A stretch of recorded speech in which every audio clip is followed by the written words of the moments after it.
ehkä hieman, sanotaanko, subjektiivinen näkemys asiaan, mutta mun mielestä meillä on tosi mukava olla töissä. Ja säkin oot nyt kuitenkin useammassakin talossa uralla käynyt ja nähnyt paikkoja, niin voiko se vähän kuvailla, että minkälainen softan kehittämiskulttuuri teillä Sandvikilla on tai minkälaista teillä on tehdä softaa?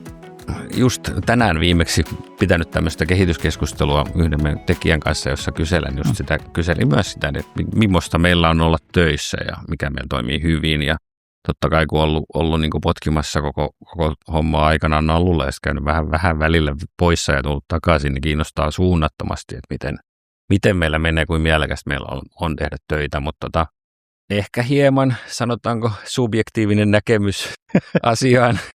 Mutta mun mielestä meillä on tosi niin kuin mukava olla töissä.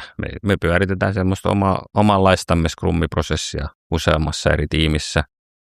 Ja hyvin niin kuin ketterästi tehdään asioita. Pyritään semmoiseen tosi tiiviiseen tiimityöhön. Jeesataan kaveria. Ymmärretään, että toinen osaa asiaa enemmän kuin toinen, mutta se on fine, että kysyy. Ja jopa niin kuin kannustetaan siihen ja pyritään siihen, että on niin kuin tosi semmoinen rakentava ilmapiiri ja tavallaan ei ole tyhmiä kysymyksiä, vaan että se on parempi oppia niiltä, jotka näitä asioita on tehnyt kauemmin, koska kuitenkin toi on niin kuin aika spesiaalisofta sitten kuitenkin, että se on tämmöinen hajautettu järjestelmä, se ohjaa raskastyökonetta ja sitten siellä on kaiken näköisiä fysikaalisia asioita, joita pitää niin kuin ymmärtää ja pitää ymmärtää, miten se niin kuin peruskonekin toimii ja miten se sun koodilohko, jota sä nyt muokkaat, niin miten se linkittyy siihen kokonaisuuteen.